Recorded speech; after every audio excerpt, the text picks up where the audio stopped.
एक दिन भीमसेन किसी सेवा कार्य के लिए वन में अकेले विचरण कर रहे थे। कांतिमान महाबली भीमसेन किसी को कुछ समझते नहीं थे। उधर दहाड़ मारी, ऐसे ही जंगल में आनंद पूर्वक वो दहाड़ गूंज पड़ी तो तत्काल देखा एक गुफा से मुंह फैलाए हुए अजगर ऐसे, और उसका आकर्षण इतने जोर का था कि जैसे कुछ चुंबक खींच लेता है, ऐसे भीम खींचे हुए चले गए और वो अपने शरीर से भीम को फांस लिया। जो अजगर होता पहला कार्य करता है अपने शिकार को अपने बंधन में इतना जकड़ता है कि चूर चूर हो जाए, फिर उसे लील जाता है। पर्वत काय विशाल अजगर महाबली भीमसेन ने देखा कि हल्दी का जैसा रंग, ऐसे उसकी त्वचा का रंग, और क्रोध में हुआ भीम को जकड़ने लगा। भीम ने अपनी बहुत ताकत लगाई पर कुछ काम नहीं कर रही थी उसकी जकड़ के आगे। भीमसेन का शरीर शिथिल होने लगा, अचेत होने लगे, कोई बल काम नहीं कर रहा। दसियों हजार हाथियों का बल जिनकी भुजाओं में है, अजगर से आज नहीं छूट पा रहे। तेजस्वी भीम ने अपने को जब देखा कि अब तो बस ये लील ही जाएगा, अपने पास में नागपाश में बांध लिया। घोर प्रयत्न किया, भीमसेन किसी भी प्रकार सर्प के उस पास से बाहर नहीं निकल सके। भीम ने सर्प से कहा कि मैं निश्चित कह सकता हूं कि आप कोई सिद्ध हैं या वरदानी हैं, नहीं तो कोई ऐसा नहीं है कि जो मुझे बांध सके। मैं धर्मराज युधिष्ठिर का छोटा भाई, महाराज पांडु का पुत्र भीमसेन हूं। दसियों हजार हाथियों का बल हमारी भुजाओं में है। जैसा आपने जकड़ रखा है ऐसा कोई त्रिभुवन में मुझे बांध नहीं सकता। सैकड़ों अजगर मेरे सामने कुछ नहीं है। सैकड़ों केसरी, सिंह, व्याघ्र, महेश, गजराज एक साथ मिलकर आ जाए, सबको मैं भुजाओं की टक्कर से रौंद दूं। कोई भी त्रिभुवन का राक्षस, पिशाच, महाबली, नाग भी ऐसा नहीं जो मुझे बांध सके। लेकिन ये क्या कारण है? आपको कोई वरदान है या आप कौन हैं जो मैं आपके पास से अपने को नहीं मुक्त कर सकता? मेरी भुजाओं को ऐसा आपने बांध लिया है। अजगर ने कहा, महाबाहु, मैं बहुत समय से भूखा हूं। सौभाग्यवश देवताओं ने मेरे लिए बहुत बढ़िया भोजन भेजा है। कोई भी देहधारी हो, सबको अपने प्रिय प्राण है, प्राण का प्रिय आहार है। आहार जब मिल गया तो अब हमें तो आनंद मिलेगा ही, हम तुम्हें क्यों छोड़ दें? पर तुम जैसा पूछ रहे हो वैसा तुम ध्यान पूर्वक सुनो। मैं वैसा ही हूं, मैं कोई साधारण अजगर नहीं हूं। मैं मनीषी ब्रह्म ऋषियों का अपराध करने के कारण अजगर बना हुआ हूं। मैं देवराज इंद्र के पद से सीधे अजगर योनि में आया हूं। देवराज इंद्र के पद से मैं तुम्हारा पूर्वज नहुष हूं। महाराज नहुष, तुमने सुना होगा, जब अपने वंश की कीर्ति सुनोगे तो तुम्हें सुना होगा नाम। मैं नहुष हूं, तुम्हारे पूर्वजों का पूर्वज हूं। मैंने ब्रह्म ऋषियों का अनादर कर दिया, इससे मुझे साप प्राप्त हुआ, और साप के एक दुर्भाग्य का स्वरूप तुम देख रहे हो, मैं साप बना हुआ। यद्यपि तुम मेरे वंश के हो, अवध्य हो, मारना नहीं चाहिए, पर मैं इतना भूखा हूं कि अब मैं तुम्हें छोड़ नहीं सकता। मैं आहार बनाऊंगा क्योंकि मुझे अपने प्राण पोषण करने हैं। मुझे वरदान है कि दिन के छठे भाग में कोई सामने आ जाए, वो मेरे सामने से निकल नहीं पाएगा। मेरी जकड़ में जो आ गया वो कोई छूट नहीं पाएगा। ये ऋषियों ने दया करके मुझे वरदान दिया था। तुम वरदान के कारण ही निष्फल हो गए हो। मैं इंद्र के सिंहासन पर विराजमान हुआ, पर मुझे अभिमान हो गया। ये अभिमान बहुत बड़ा दुश्मन है, जिसका हम बहुत बड़ा सपोर्ट देते हैं अंदर से कि हमारा तो अपमान हुआ। नीचा अपमानम सुधा, अमृत नहीं पीना चाहते। सम्मानम कल्याति घोर गरलम, वृंदावन धाम का यह सिद्धांत है श्रीपाद प्रबोधानंद सरस्वती जी महाराज। सम्मानम कल्याति घोर गरलम, नीचा अपमानम सुधा, श्री राधा मुरलीधर भज सके वृंदावन मा त्यज, वृंदावन कभी मत छोड़ना। यहां ऐसे रहो, सम्मान को विष के समान समझो, नीच पुरुषों द्वारा की हुई अपमान को अमृत के समान समझो, और राधा मुरली मनोहर का निरंतर भजन करो। मैं ऋषियों का अपमान करने के कारण ऐसे संकट में पड़ गया हूं। इंद्र के सिंहासन का भोक्ता होकर के भी मैं कितनी तिर्यक योनि, नीच योनि में गिरा हूं। ये अगस्त ऋषि का शाप मुझे भ्रष्ट कर दिया। पर जब मैं गिर रहा था तो रो रो करके महर्षि से कह रहा था कि शाप से मुक्त होने का भी तो उपाय बता दीजिए। तो उन्होंने कहा था, जब पृथ्वी में तुम अजगर के रूप में होगे तो तुम्हारी स्मरण शक्ति नष्ट नहीं होगी, और जब तुम्हारे प्रश्नों का कोई उत्तर दे देगा तब तुम मुक्त हो जाओगे। तो मेरे प्रश्नों का उत्तर जब मिल जाएगा तब मैं सर्प योनि से मुक्त होऊंगा, तो तुम बच सकते हो, अन्यथा नहीं। और उन्होंने कहा था, तुम जिसे सामने आएगा पकड़ लोगे तो चाहे स्वयं बल ही क्यों ना हो मूर्तिमान, उसका धैर्य खो जाएगा और वो तुमसे छूट नहीं पाएगा, तुम्हारा आहार बन जाएगा। इस प्रकार उनके कहने के कारण तुम्हारा बल काम नहीं कर रहा। वस्तुतः तुम जैसा कह रहे हो वैसे ही बली हो। हजारों अजगर, हजारों सिंह, हजारों हाथी आ जाए तो भी भीम का कुछ नहीं बिगाड़ सकते। महाद्युते, मैं बड़ा दुष्कर्मी हूं, पश्चाताप हो रहा है। देवराज इंद्र के पद पर बैठ करके मैंने इन ब्रह्म ऋषियों से पालकी जतवाई। ऊपर वो बैठे पालकी में ब्रह्म ऋषि, ये अभिमान कुछ भी करवा लेता है। तुम मेरी पकड़ में आ गए हो, अब तुम छूटने वाले नहीं। यद्यपि मैं जानता हूं तुम हमारे वंशज हो, नहीं खाना चाहिए, पर मैं बहुत भूखा हूं। मैं अपने शरीर के रक्षा के लिए तुम्हें खाऊंगा। दैव ने मुझे अकारण आपको भोजन रूप में दिया है। भीम ने कहा, मुझे मृत्यु का शोक नहीं, पर शोक ये है कि अगर मैं मरा तो मेरे भाई इतने निराश हो जाएंगे कि फिर वो पुनः राजगद्दी में बैठने की सोचेंगे भी नहीं। और अगर धर्मराज युधिष्ठिर जैसा राजा ना हुआ तो प्रजा जीवित नहीं रहेगी। मेरी मृत्यु सुनकर के मेरे भाई सब उद्योग रहित हो जाएंगे। अर्थात जो आज हम ठान रहे हैं कि हस्तिनापुर का राज्य धर्मराज युधिष्ठिर प्राप्त करें, वो नहीं हो पाएगा।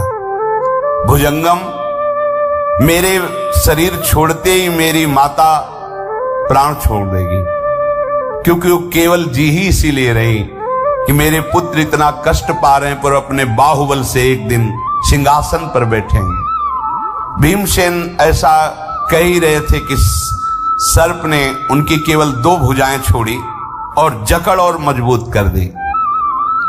उनको बहुत पीड़ा होने लगी भीम को। इतने में युधिष्ठिर जी की बाईं आंख फड़की और उनको लगा कोई अनिष्ट हो गया। युधिष्ठिर जी के महान हृदय में घबराहट पैदा हुई। यह धर्म का लक्षण होता है। द्रौपदी से पूछा, भीम कहां है? तो उनका ऐसे ही, वो तो वन विहार के लिए निकल गए थे। धौम्याचार्य को तुरंत आगे किया तो भीम के पैर अलग ही दिखाई दे रहे थे। जहां जहां पड़ते थे वहां भूमि धस जाती थी। उनके चरण चिन्हों के आधार पर ब्राह्मणों को आगे करके युधिष्ठिर जी चले। पद चिन्ह देखते देखते आगे बढ़े। पद चिन्हों के सहारे जाकर उस कंदरा पर पहुंचे जहां भीमसेन को अजगर जकड़े हुए था। चेष्टा शून्य भीम हो रहे थे। केवल श्वास चल रही थी। अपने छोटे भाई को इस तरह जकड़ा हुआ देखकर युधिष्ठिर ने पूछा, भीम तुम ऐसी विपत्ति में कैसे फंस गए? ये पर्वताकार सर्प कौन है और कौन ऐसा बलवान है जिसकी पकड़ से तुम छूट नहीं सकते? भीम बोले, ये सर्प के रूप में महान शक्तिशाली देवराज इंद्र के पद पर अभिषिक्त हो चुके महाराज नहुष हैं, जो शाप के कारण अजगर बन चुके हैं और ये मुझे आहार बनाने के लिए पकड़ लिया है। युधिष्ठिर जी ने हाथ जोड़ा और कहा, महाराज आप जानते हैं हमारे आप पूर्वज हैं, आप मेरे भाई को छोड़ दें, मैं आपकी भूख मिटाने के लिए जो कहेंगे वो आपको दूंगा। सर्प बोला, राजन ये आहार मुझे दैव ने दिया है, तुम्हें यहां नहीं ठहरना चाहिए, नहीं जाओ, तुम भी मेरे आहार बन जाओगे। समय आने वाला है, दिन का 6वां भाग जो मेरे सामने आ जाएगा मेरा आहार बन जाएगा, इसलिए मैं तुमसे कहता हूं भाग जाओ तुम, ये भाई तो नहीं बचेगा तुम्हारा। मेरा नियम है, मेरी अधिकृत भूमि के अंतर्गत जो आ जाएगा वो मेरा भोजन बन जाएगा। मैं बहुत काल से भोजन नहीं प्राप्त किया हूं, तुम्हारे भाई को छोड़ूंगा नहीं। युधिष्ठिर ने कहा, तुम कोई देवता दैत्य या सर्प नहीं हो, जब पता चल गया है कि तुम हमारे पूर्वज हो तो आपको कृपा करनी चाहिए। देखो आपने बड़े बड़े यज्ञ किए हैं, स्वाध्याय किया है, तपस्या की है, सत्कर्म किए हैं, निष्कंटक देवराज इंद्र के पद पर बैठे हैं, आपको ऐसी गति कैसे प्राप्त हो गई? तो उन्होंने कहा कि मैंने जो ब्रह्म ऋषियों से सेवा ली, पालकी ढुलवाई, उसका मुझे परिणाम मिला है कि मैं अजगर बना हूं। मैं ऐसी अवस्था में पहुंच गया हूं। युधिष्ठिर ने कहा कि तुम्हारी इच्छा क्या है? तो उनका, मैं इस योनि से तभी छूट सकता हूं, मेरे प्रश्नों का उत्तर तुम दे दो, मैं भीमसेन को छोड़ दूंगा क्योंकि मैं सर्प योनि से मुक्त हो जाऊंगा। युधिष्ठिर जी ने कहा, तुम इच्छानुसार प्रश्न कर सकते हो, तुम्हारी बात का धर्मयुक्त उत्तर होगा, मैं हर चेष्टा से तुम्हें प्रसन्न करूंगा और तुम्हारा जो लोक लोकांतर ढक गया है उसको प्रकाशित करूंगा। सर्प ने कहा कि मैं ब्रह्म ऋषियों का जीवन जानना चाहता हूं, तुम ही जानते हो उस तत्व को, किसे कहते हैं ब्रह्म ऋषि? ब्रह्म ऋषि किसे कहते हैं? जानने योग्य तत्व क्या है जिसे जान लेने के बाद कुछ जानना बाकी नहीं रहता? अनुमान से नहीं, अनुभव से। तुम महान बुद्धिमान साक्षात धर्म हो, मेरा उत्तर दीजिए। युधिष्ठिर ने कहा, नागराज, जिसमें सत्य विराजमान हो, वाणी में और जीवन में भी, और दूसरों को सुख देने की भावना हो, और हर अपराध को क्षमा करने का स्वभाव हो, बहुत ही सुशील और सरल स्वभाव हो, क्रूरता कभी छू न गई हो, और तपस्या जिसके स्वभाव में बैठी हो, जिसमें ऐसे सद्गुण विराजमान हो, उसे ब्रह्म ऋषि कहा जाता है। सत्यम दानम क्षमाशीलो मानसंस तपो घृणा दृश्यन्ते यत्र नागेंद्र स्व ब्राह्मण इति स्मृता। और तुमने पूछा जानने योग्य तत्व क्या है? तो जानने योग्य तत्व परब्रह्म है। जो परब्रह्म को जान लेता है वो दुख और सुख दोनों से परे पहुंच जाता है। जो उस तत्व को जान लेता है उसके हृदय में कभी शोक नहीं होता है। जानने योग्य तत्व दुख और सुख से परे बताया तुमने। नहुष बोले, पर मैं तो सबको दुख और सुख से युक्त देखता हूं। हां, सत्य है, जो दिखाई देता है वो तत्व नहीं है। जो दिखाई देता है सुख दुख, वो भोक्ता देहाभिमानी जीव है, वो तत्व नहीं है। तत्व तो अनुभव में आने की, वो देखने वाली वस्तु थोड़ी है। वो लक्षणों के अभाव में जो तुम बाहरी देख रहे हो शरीर क्रिया, और देहाभिमानी जीव जो दुख सुख का भोक्ता कर रहा है वो अपने स्वरूप को नहीं जान रहा है। तत्व तो दुख सुख से परे शोक रहित स्थिति है। जो दुख सुख से परे वेद्य तत्व है, दुख सुख से शून्य है, उस पद को जानने के लिए देह भाव का त्याग करना होता है। वो हर समय देह ही भाव में तो रहते हैं। देखो ना, उठना बैठना खाना पीना चलना बोलना, लेकिन जो तत्व बोध जिसे हो जाता है, ये सब करते हुए भी वो कुछ नहीं करता। नागराज मेरा तो यही विचार है, फिर आप जैसा कहें। जिससे संस्कार, सदाचार और देह भाव का नाश ये प्राप्त होता है, वो ब्रह्म ऋषि का संग कहलाता है। संस्कार, भागवती, सदाचार, इंद्रियों का संयम और देह भाव का नाश अर्थात आत्मस्वरूप में स्थिति, ये किसके संग से, किस साधन से? बोले ब्रह्म ऋषियों के संग से, भगवत प्रेमी महात्माओं के संग से। फिर शरप ने कहा कि मैं तुम्हारी बात अच्छी तरह से समझ रहा हूं, तुम ठीक से धर्म को जानने वाले हो। तुम्हारे भीमसेन को अभी तो मैं नहीं खा रहा, पर जानने योग्य बात का और विस्तार से वर्णन करो। तो युधिष्ठिर जी ने कहा, वेद वेदांगों के पारगामी विद्वान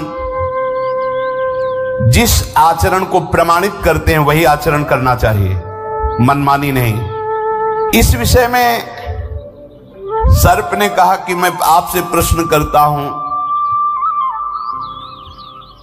कि दान देने से, सत्य और प्रिय वचन बोलने से और अहिंसा करने से, मतलब अहिंसा, किसी की हिंसा न करे, उत्तम गति पा सकता है। आपका क्या विचार है? युधिष्ठिर जी ने कहा, दान से भी बड़ा पलड़ा भारी होता है सत्य का, और अहिंसा और हितकर भाषण सत्य से भी भारी होता है। अगर सत्य बोल रहे हो, दूसरे का हृदय चूर चूर कर दिया, दूसरे का नाश का अवसर आ गया, दूसरा बंधन में पड़ गया। सत्य, हितकर, मृदु और अहिंसा, किसी की हिंसा ना हो, बोले इससे उसको मैं श्रेष्ठ समझता हूं। महाराज, दान, सत्य, तत्व, अहिंसा और परिभाषण, इनकी गुरुता और लघुता कार्य की महत्ता के अनुसार देखी जाती है। आपका क्या विचार है? युधिष्ठिर जी ने कहा, उत्तम लोकों की प्राप्ति करने के लिए अगर देहाभिमान रहित होकर के दान किया जाए तो उत्तम गति की प्राप्ति होती है। ये आई बात निकल। दान कैसा? कहते हैं ना कि गांव की भाषा में कहते, दाहिना हाथ दे तो बायां हाथ भी न जाने। और यहां पहले से पोस्टर लिखवा के से टांग दिए जाते हैं कि इतने ब्राह्मणों का भोजन, इतने का फूल बंगला, इतने का ये, इतना का ये, और हमारा फोन नंबर, पूरा गांव का पता, और बाप का और बाबा का भी नाम पूरा ऐसे। अगर एक पंखा भी तो पंखुड़ी में पूरा जिला और नगर और पूरा सब। ये दान थोड़ी होता है। देखो, दान कौन सा उत्तम है, कोई जान नहीं पाया। तो दियम वस्तु गोविंदम, तो इससे लाभ मिलता है। इसमें प्रश्न किया फिर कि मनुष्य की गतियां देखने में आती हैं, स्वर्ग की प्राप्ति, कर्मों का निश्चय रूप से मिलने वाला फल और देहाभिमान पुरुष की गति। इस विषय में आप प्रकाश डालिए। तो आपने कर्मों के अनुसार जो वर्णन किया, 3 गतियां होती कर्मों के अनुसार। एक जो बहुत पुण्यात्मा होते हैं, जिनसे पाप कर्म नहीं बनते, प्रायः पुण्य और भजन में अंतर ध्यान रखना। तीर्थों में जाके खूब दान और पुण्य, सब ये यज्ञ आदि बड़े बड़े अनुष्ठान करवाना, देव मंदिरों को स्थापना करना, कुआं बावरी और सेवा करवाना, ये सब पुण्य के अंतर्गत आता है। मैं कर रहा हूं ना। और अगर यही सब प्रभु को अर्पित किया, प्रभु का दास बन करके, तो गति बदल जाएगी।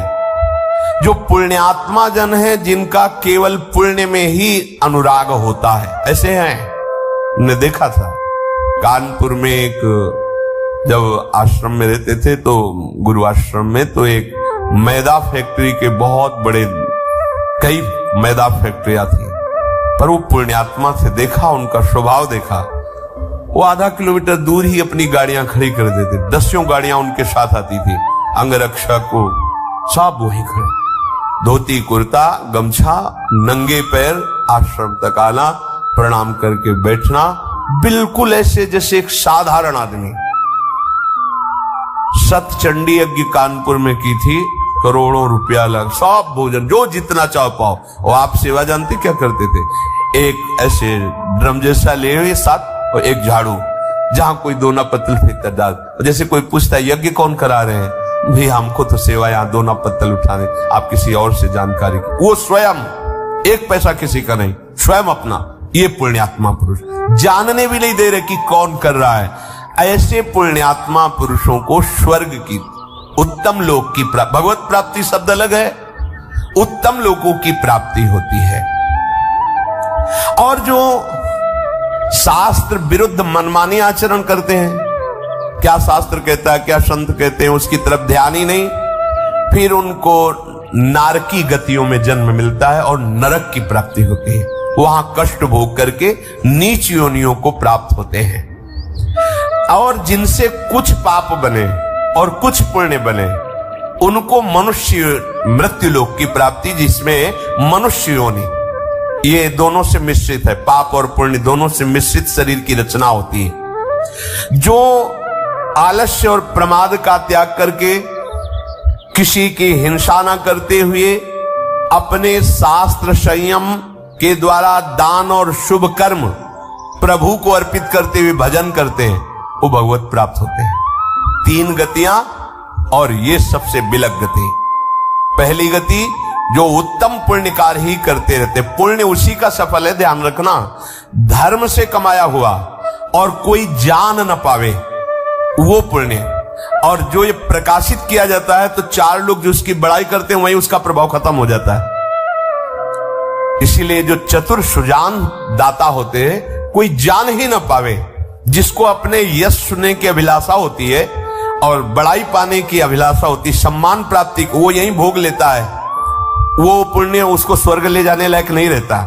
स्वर्ग ले जाने वाला या उत्तम लोकों की प्राप्ति कराने वाला वो पुण्य होता है जो किया और कोई जाना नहीं। बिल्कुल, कितनी बड़ी बात है, करोड़ों अरबों रुपया लगा के यज्ञ कर रहा हो, वो व्यक्ति स्वयं दोना पत्तल फेंक रहा है। अगर कोई पूछ दे उनसे कि यज्ञ कौन करा रहा है, तो ये कहते मुझे तो ये सेवा मिली, आगे तो मैं जानता नहीं, आप किसी और से बात की। पूरा निरीक्षण, और सब उनके आदमी दैन्य हाथ जोड़े सबकी सेवा में, और वो केवल दोना पत्तल भी। भगवान श्री कृष्ण की राजस्व यज्ञ में अग्र पूजा हुई और सबके चरण धोने की सेवा सरकार ने ली। दैन्य और गुप्त, देने के बाद अहंकार नहीं, और देने के बाद कोई जान न पावे, वो सुकृत, वो जाते सुकृत लोगों को।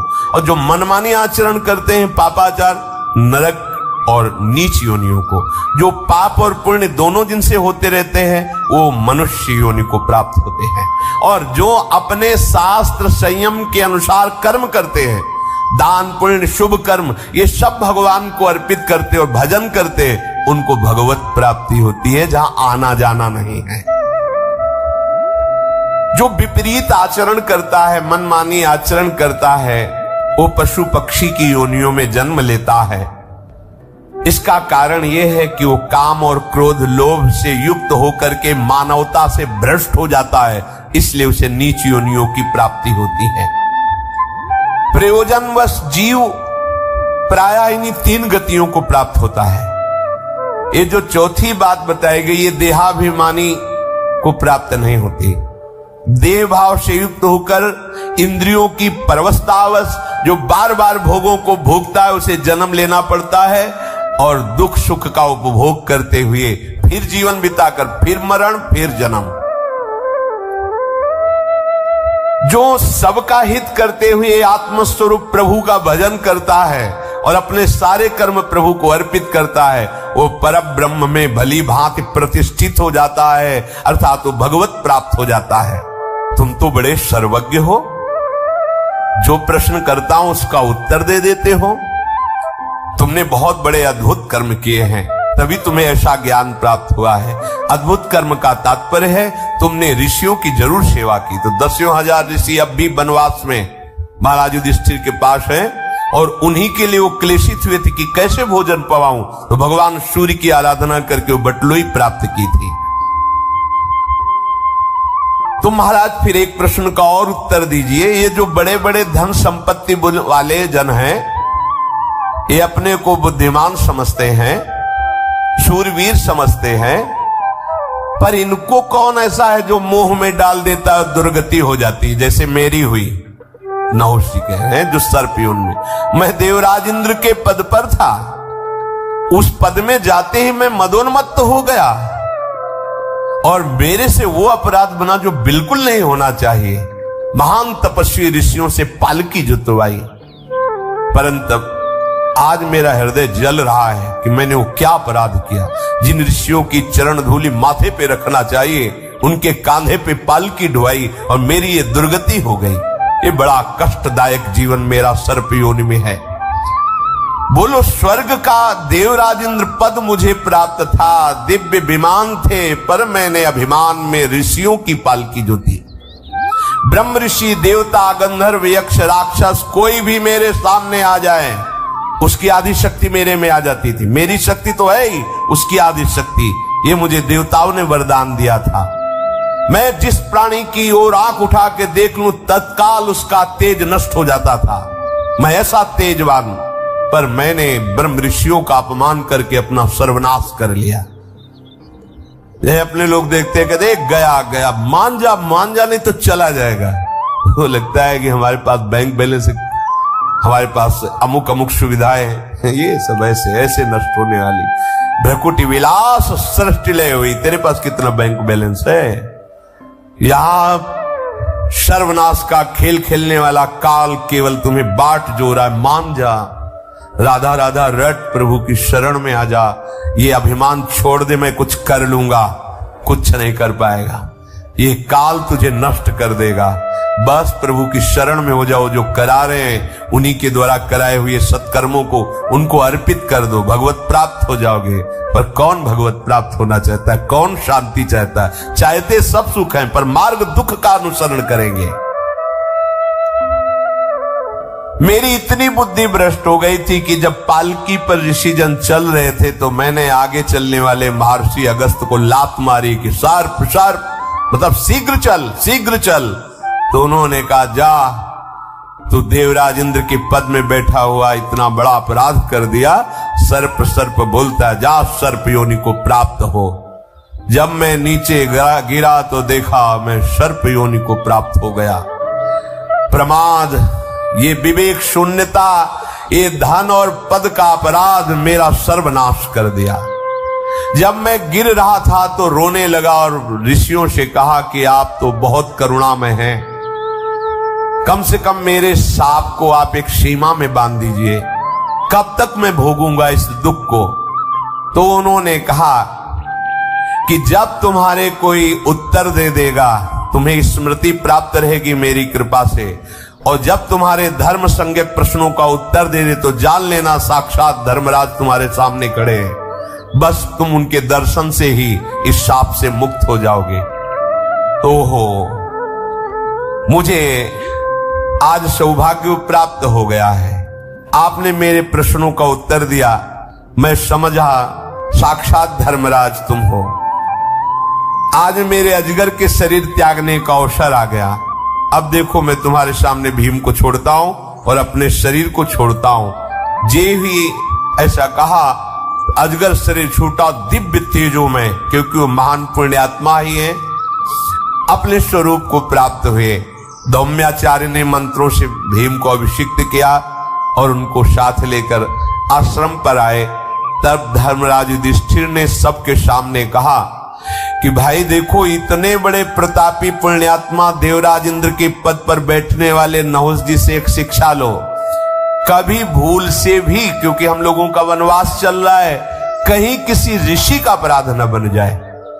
कई बार कहा है यहां कि धाम मां की तरह दुलार करता है, तुमसे और गलतियां हो जाएंगी, क्षमा हो जाएगा। वैष्णव अपराध मत करना, यहां गुरुद्रोह अपराध मत करना, पर और हो चाहे ना हो ये अपराध जरूर करेंगे, जरूर करेंगे। कितनों को देखा है, देखो जब कोई सतमार्ग में चलता है तो जिसने तुम्हें सतमार्ग दिया है वही तुम्हारे सतमार्ग की दृढ़ता के लिए वो विपरीत वालों को भी भेजेगा। कल सुना था, मुझे मंत्र लेना है तो तुम्हारे अंदर क्रोध वृत्ति त्याग करो, उन्होंने ही लगाया झाड़ू लगाने, झाड़ू मारो उसके, टोकरी पूरी डाल उसके ऊपर, वही भेजता है परमार्थ पे चलो, ये मार्ग है, ये सुविधा है, भेजा, चलो भड़काओ इसको, इसको बोलो। अच्छा, सुनैन काहू की कही, कहे ना अपनी बात, नारायण वा रूप में मगन रहे दिन रात। ना काहू सो बोली वो, ना कोई व्यवहार, बस अपनी कुंवर किशोरी को जियत निहार निहार। परमार्थ पुष्ट हो जाएगा, अपराध की गुंजाइश ही नहीं। ये जो चार जगह हम अपने ज्ञान का, विज्ञान का, अपने धन का, वैभव का प्रदर्शन करते हैं ना, रास्ता बदल जाएगा। सतमार्ग अनन्य भाव से संत वचन, गुरु वचन, शास्त्र वचन के अनुसार चला जाता है। शेष चर्चा आगे। श्री राधा वल्लभ लाल की।